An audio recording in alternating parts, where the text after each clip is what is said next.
الحمد للہ رب العالمین والصلاة والسلام علی سید الانبیاء والمرسلین اما بعد فاعوذ باللہ من الشیطان الرجیم بسم اللہ الرحمن الرحیم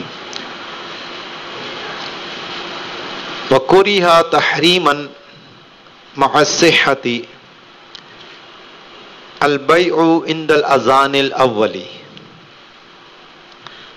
إِلَّا إِذَا تَبَايَعَا يَمْشِيَانِ فَلَا بَأْسَ بِهِ لِتَعْلِيلِ النَّهْيِ بِالْإِخْلَالِ بِالسَّعْيِ فَإِذَا انْتَفَى وَقَدْ خُصَّ مِنْهُ مَنْ لَا جُمْعَةَ عَلَيْهِ ذکرہ المصنف۔ اب جب بیع باطل اور بیع فاسد کے احکام سے فارغ ہوئے تو اب یہ آخر میں بیع مکروہ تحریمی کو بیان کر رہے ہیں، اور بیع مکروہ میں اور بیع فاسد میں جو فرق ہے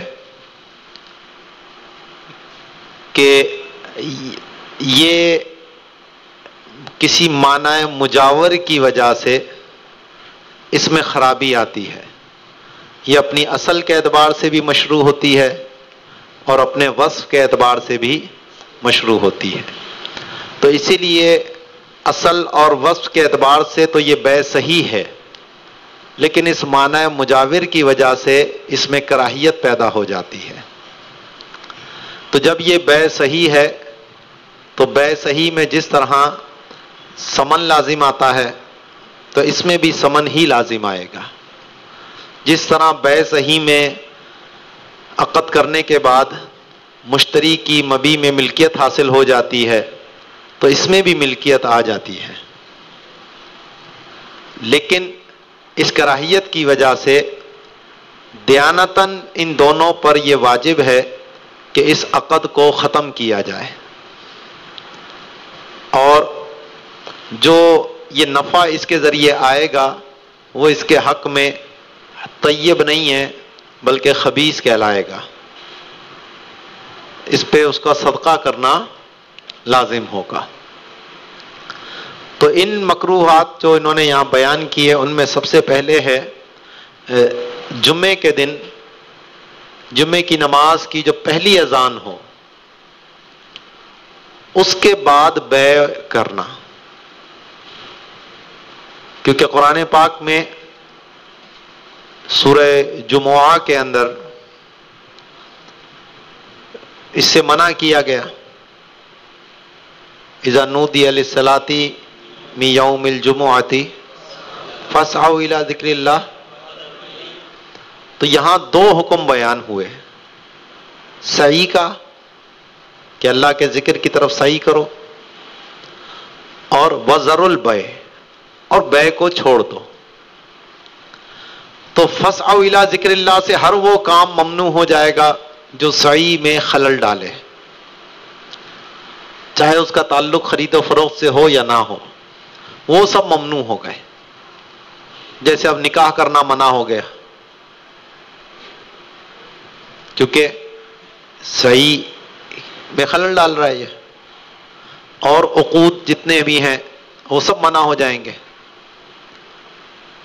اور خاص طور پر بیع کا ذکر کیا کہ عام طور پر جو معاملات میں انسان کو سب سے زیادہ درپیش ہوتا ہے وہ بیع ہے، دیگر معاملات اتنے زیادہ درپیش انسان کو نہیں ہوتے، تو خاص طور پر اس لیے بیع کو بھی ذکر کیا۔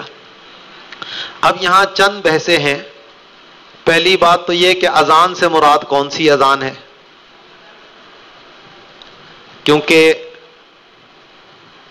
آج جو ہمارا عرف اور عادت ہے کہ دو اذانیں دی جاتی ہیں جمعے کی، ایک پہلی اذان ہوتی ہے، اس کے بعد بیچ میں وقفہ ہوتا ہے، اور ہمارا پاکستان ہندوستان کا عرف یہ ہے کہ اس پہلی اذان کے بعد اردو میں تقریر ہوتی ہے، اس کے بعد جو ہے پھر جب اردو کی تقریر ختم ہوتی ہے پھر لوگ سنتیں پڑھتے ہیں، پھر سنتوں کے بعد امام صاحب جب ممبر پہ جاتے ہیں تو پھر دوسری اذان دی جاتی ہے۔ تو نبی کریم علیہ الصلوۃ والسلام کے دور میں تو یہ دوسری اذان ہی ہوتی تھی، یہ پہلی اذان نہیں تھی، اور لوگ پہلے سے ہی مسجد میں آ جایا کرتے تھے۔ لیکن جب آبادی بڑی، لوگ دور دور سے تھے، تو آنے میں تاخیریں ہوتی تھیں انہیں، تو حضرت عثمان غنی رضی اللہ تعالیٰ عنہ نے ایک دوسری اذان کہنے کا بھی حکم دیا تاکہ لوگ جمعے میں وقت سے آ سکیں۔ تو وہ جو تعامل کے اعتبار سے دوسری اذان ہے، وہ موجودہ ترتیب کے اعتبار سے پہلی اذان ہے، اور جو موجودہ ترتیب سے پہلی اذان ہے وہ تعامل کے اعتبار سے پہلی اذان ہے۔ تو یہاں اذان اول سے کیا مراد ہے؟ جو موجودہ ترتیب ہے اس کی پہلی، یا جو قرآن کے نزول کے وقت جو اذان تھی اس کی بات ہو رہی ہے؟ تو اب اس میں یہ دیکھا جائے گا کہ سعی کون سی اذان سے واجب ہے۔ تو اس پہ سب کا اتفاق ہے کہ پہلی اذان سے ہی سعی واجب ہو جاتی ہے، یعنی جو موجودہ اذان پہلی ہے اس کے بعد سعی واجب ہے۔ جب سعی واجب ہے تو پھر یہ سعی کے اندر خلل ڈالنے والی جتنی چیزیں ہیں وہ بھی منع ہو جائیں گی۔ تو بعض لوگ اس پہ کہتے ہیں نہیں جی یہ تو پہلی اذان تھوڑی ہے، پہلی اذان تو وہی تھی جو خطبے سے پہلے ہوتی ہے، تو اس وقت خرید و فروخت منع ہونی۔ تو بھائی جس علت کی وجہ سے یہ پہلی اذان دی گئی تھی وہ تو علت ہی فوت ہو گئی، پھر وہ تو اسی لیے دی تھی تاکہ لوگ اپنے کام کاج چھوڑ کر سعی کریں، جمعے کے لیے پہنچیں اور جا کر جمعے کی تیاری کریں تاکہ ان کو سب کو جمعہ وقت سے مل جائے۔ تو اب اگر خرید و فروخت کی اجازت خطبے سے پہلے والی میں دیں تو جتنی دیر میں صحیح کریں گے اتنی دیر میں جمعے کی نماز ہی ختم ہو جائے گی، کیونکہ خطبہ ہمارے یہاں کتنی دیر کا ہوتا ہے؟ 3 منٹ کا ہو، 10 منٹ کے خطبے لوگوں کے کراچی میں پسینے چھوٹ جائیں گے۔ 3 سے 5 منٹ بہت ہے، 5 منٹ کا بھی لوگ گھڑی دیکھ رہے ہوتے ہیں امام صاحب۔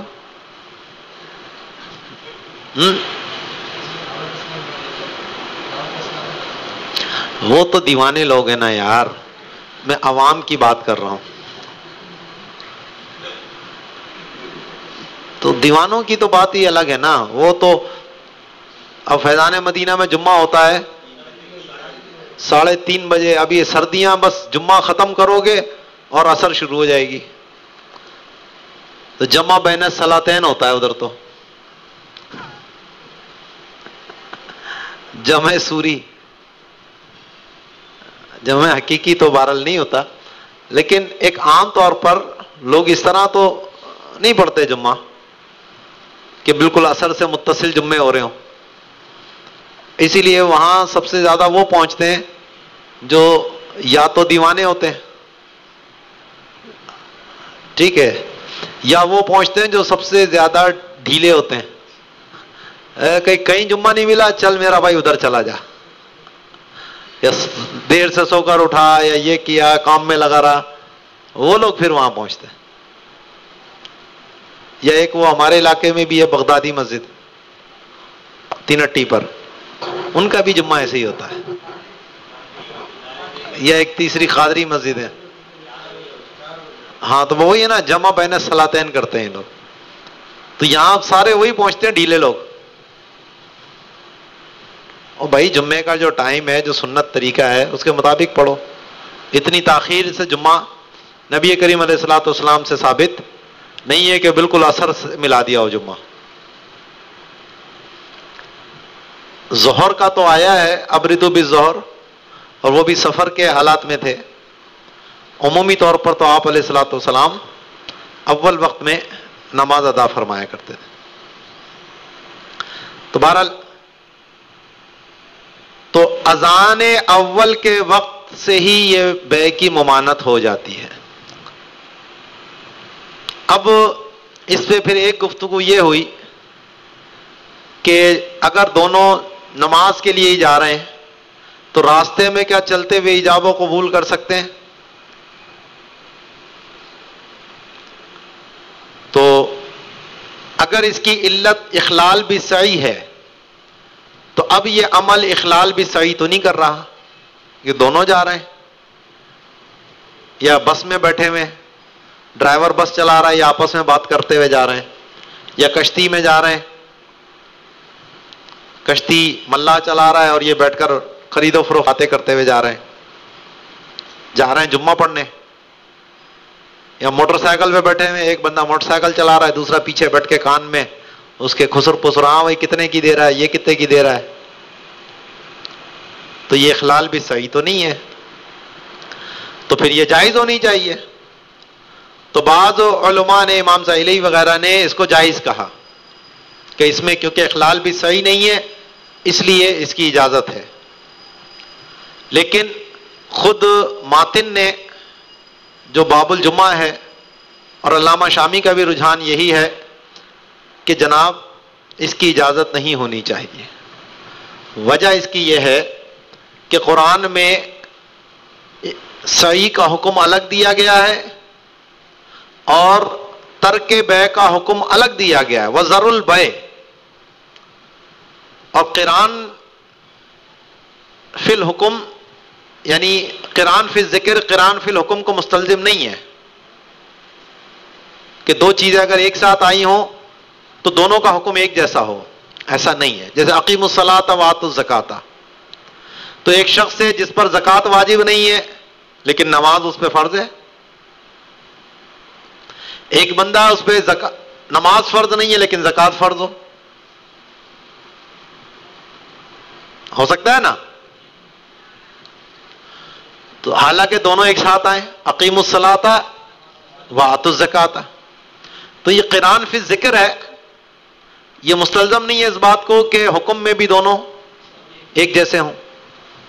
تو یہاں پر فاسعوا الی ذکر اللہ وذروا البیع، دو حکم آئے ایک ساتھ، تو اب فاسعوا الی ذکر اللہ سے تو کچھ لوگوں کا استثناء مل گیا کہ جن لوگوں پہ جمعہ واجب نہیں ہے ان پہ سعی بھی واجب نہیں ہے، جیسا کہ مسافر ہے، دیہاتی ہے، مریض ہے، ان لوگوں پر سعی واجب نہیں ہے، تو جمعہ واجب نہیں ان پر، تو سعی بھی واجب نہیں۔ تو اب جب ان میں تخصیص ہو گئی فاسعوا الی ذکر اللہ میں، تو پھر وذروا البیع میں بھی تخصیص ہو سکتی ہے۔ تو اس کا جواب یہی دیا کہ جناب ضروری نہیں کہ اگر ایک میں تخصیص ہو جائے تو دوسرے میں بھی تخصیص ہو جائے۔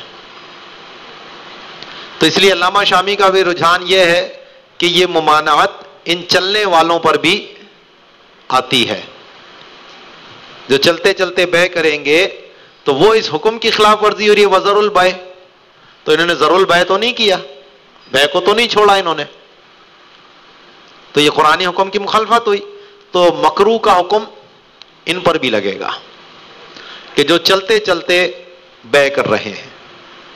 جب اذان جمعہ ہو گئی تو اب سارے کام چھوڑو، چلتے چلتے بھی خرید و فروخت کی بات مت کرو، اسی میں احتیاط زیادہ ہے۔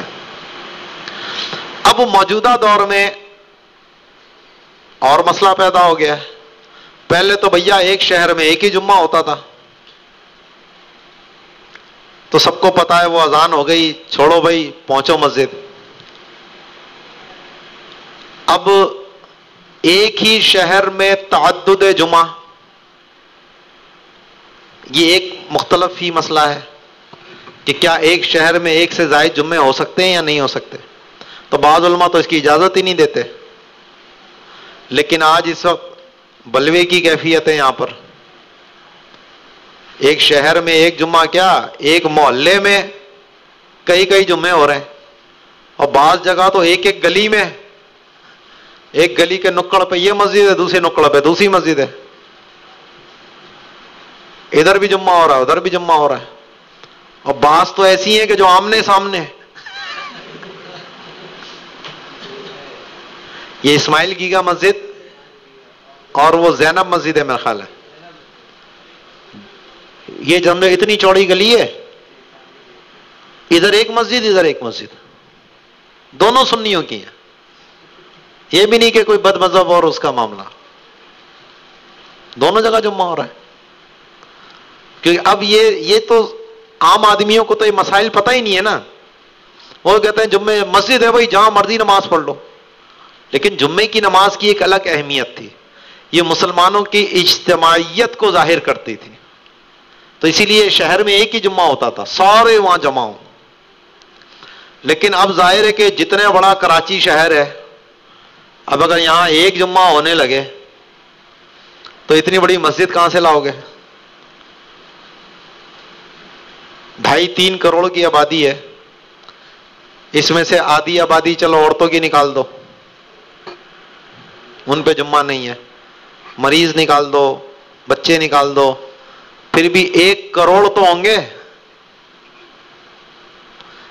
1 کروڑ کی کوئی ہے آپ کے پاس؟ نہ کوئی گراؤنڈ ہے ایسا. اور اگر 1 کروڑ لوگ ایک جگہ پر کراچی شہر میں پہنچے تو لوگوں کا حال کیا ہوگا؟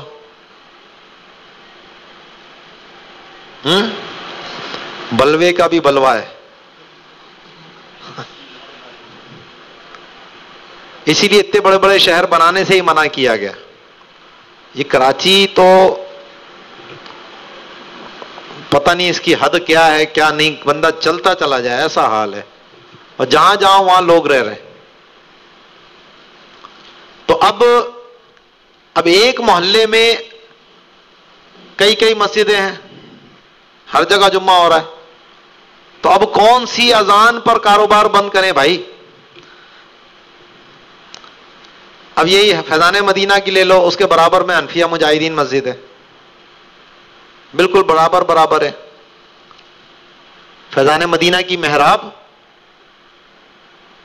اور حنفیہ مجاہدین کا پچھلا دروازہ یہ بالکل یوں متصل ہے. مسجد وہ بھی ہے, مسجد وہ بھی ہے.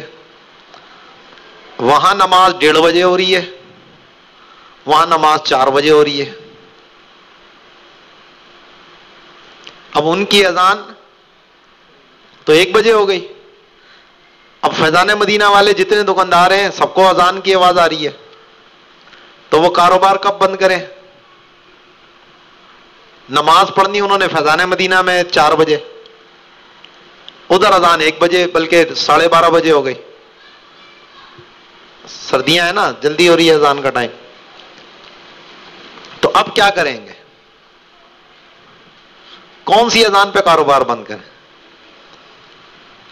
احتیاط تو یہی ہے کہ جو پہلی اذان ہو اسی پہ بند کر دینا چاہیے, لیکن اس میں حرج ہے. تو اس پہ حکم یہ دیتے ہیں کہ جو جہاں نماز پڑھے گا اس کی اذان کا اعتبار ہے, اس کے اعتبار سے وہ دیکھ لے اور پھر کاروبار اپنا بند کر دیں.